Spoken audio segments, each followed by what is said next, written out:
I finished the book a long time ago, so I had to go back through and like reread things and stuff. But we are continuing until we finish this book. I think what I want to do for books 2 through 5, because I read like the first 3 chapters of book 2, but then I stopped. I think I'm going to do is do that kind of vlog style. I don't know if any of you watch Lily C. Reads. She's reading Harry Potter for the first time, and she like does a review of the book, and then she shows her vlogging reading the book along the way. And I just thought that was genius. So I think that's what I'm going to do for books 2 through whatever. But we're continuing this book in this format this way for those of you who are following along or who haven't read the book, so you're just relying on this as your synopsis of what happened. It's been months. You're going to have to go back and see where we left off, just like I did. Okay, so we're at the part of the book where Ned, this is actually in the show, where Ned is sitting on a throne, and the people from Sherer, I believe is the name of the town, come to him and tell him that they were burnt out. A group of riders, 50, 100, who knows, came to their village and killed pretty much everyone in there. Women, children, old people, didn't matter. They locked some people in a shed and burnt it down, and if anyone came out, they shot them with arrows. Ridiculous. Ned asks if they know who they are. They said a lady says that they didn't know who they were. Their armor was plain. But one guy was like, listen, one of the people was as big as a mountain. It's the mountain. Like, it's the mountain. And Pycelle steps in and says, you do realize that he's a knight, and he's one of Lannister's men, and he's the father of the queen. Like, you can't just go handing out justice against him. And Ned's like, yeah, I can. They realize that basically these men did this to kind of start a war between the Tullys and other people. But Ned is too smart for that. One of the men from the village says, are you going to give us leave to go seek our vengeance? And Ned says, hey, I thought you came to me for justice, not vengeance. What are you doing? So he puts together a group of people. Sir Loras volunteers, but Ned says no. He sends Beric Dondarrion and a bunch of their people to go after the mountain and bring him to justice. And then Ned denounces the mountain and strips him of all of his ranks, his titles, property, land, all that stuff. And we know Tywin is not going to be happy about that. So, you know, that's a thing. Later on, Varys tells him if he were him, he would send Loras. But Ned said he's young, you know, he'll get over it. And then Varys tells him, yeah, but Sir Ilyn is the one who carries out the justice in King's Landing, and you kind of took that job away from him, and he's not going to be happy about it. It's kind of an interesting note now, knowing that Ilyn later takes his head, because he's probably happy about that. Like, you know, you took my job away from me, I'm going to take your head off. It's just a nice little insight to what Ilyn was thinking when he had to jump off Ned's head, you know? So next chapter is Sansa, and she's talking with her friend Jane about what happened when her father just sent out a group of people to go after the mountain. She is saying that he should have sent Loras because he's all noble and beautiful, whatever. The girl's just swooning over everybody in the capital, pretty much. Jane kind of has a liking for Lord Dondarrion. Jane likes the older men. Sansa said she had a dream that Joffrey went and took the White Hart. What is the White Hart? Is that like a unicorn? I'm guessing. I don't really know what a White Hart is supposed to be here. But she had a dream that Joffrey went and took it. And Jane says, did he go up and touch it and do it no harm? And and Sansa's like, no, he shot it with an arrow and brought it back to me. That is so something Joffrey would do. I don't even know if she knows how accurate she was in that. But whatever. And for her, for some reason, she's like swooning over the thought of that. Like, apparently people aren't supposed to do any harm to it, but you dreamt that, or she said that she dreamt that Joffrey shot it, and she's like, I like that more. Weird.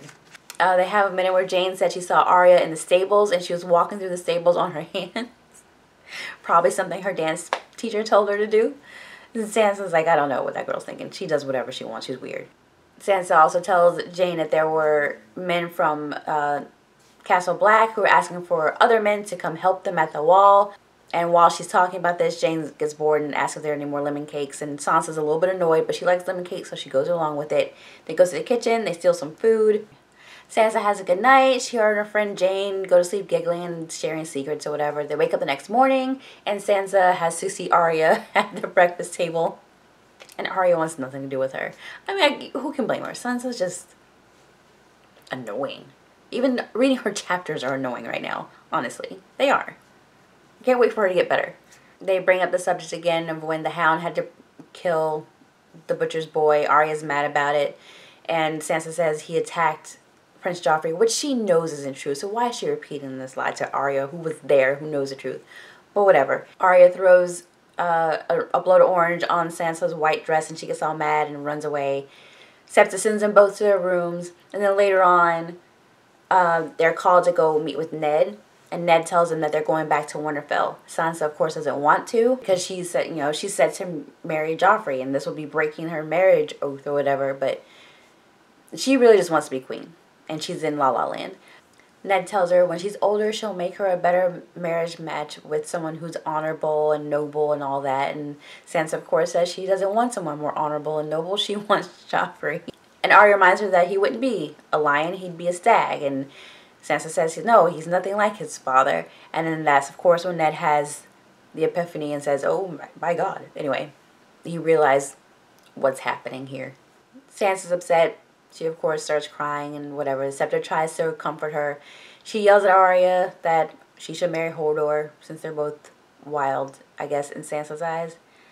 Anyway, back to Ned. He's sitting with Maester Pycelle. Maester Pycelle is telling him that the pain in his leg is good. It means that it's healing. Ned, of course, is like, I'll be happy when this throbbing stops. He says that he should sleep more. Ned says he's already sleeping enough. Maester Pycelle says sleeping is the great healer, and Ned says, I was wishing that was you. It's a nice little back and forth. It was nicely written.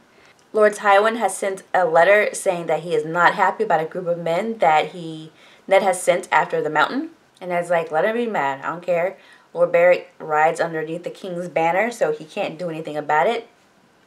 Oh well.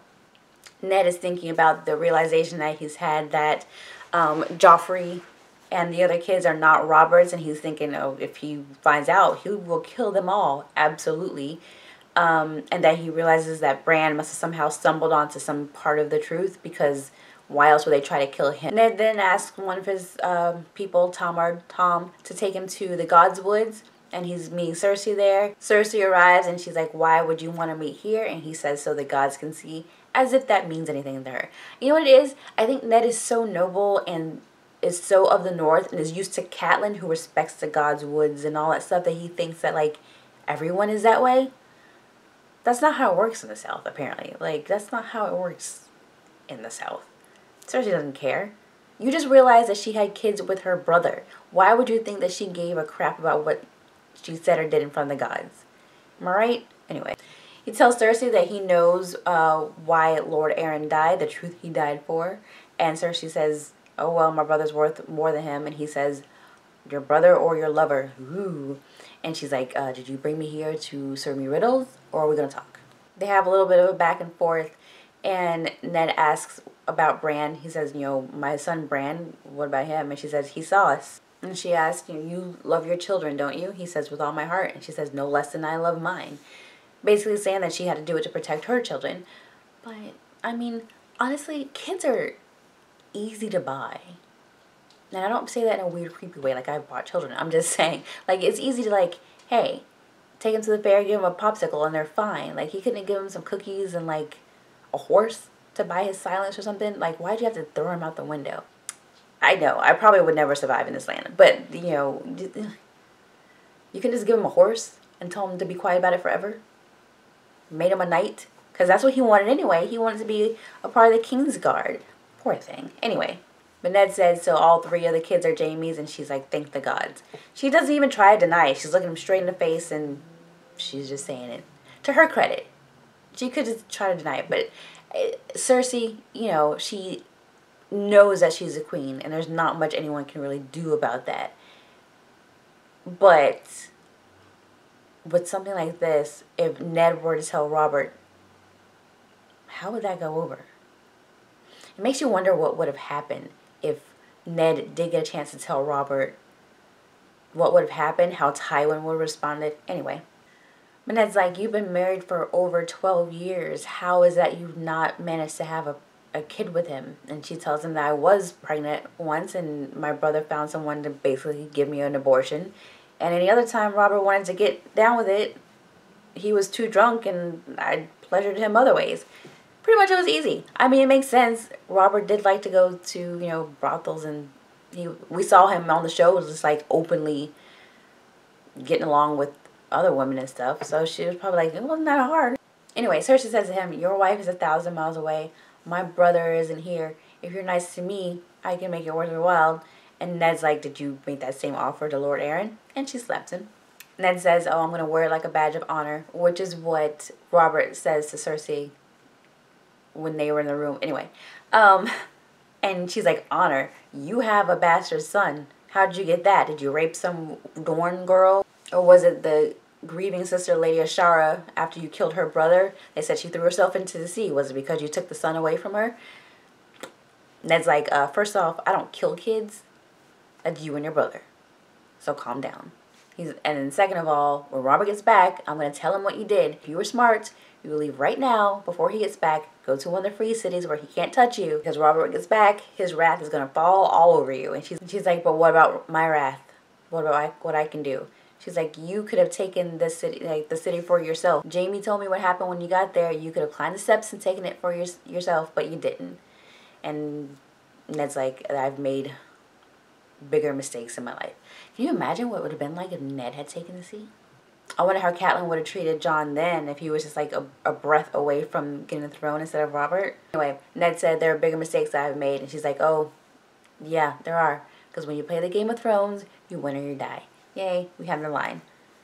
Those are short chapters. I hope I kind of did it justice, but they were like really short and condensed. There weren't any longer ones. I think the next couple may be a little bit longer. So I'm going to try to get another one of these up on Thursdays. I want my schedule to be Tuesdays and Thursdays, book review, until we're done with this book. And then Wednesday and Friday to be House of Cards. And then we'll have a few surprise videos thrown in like every couple of months too. Like, don't worry. So that's it for today. I will hopefully see you again on Thursday. If not, definitely next Tuesday, but hopefully on Thursday again. That's it.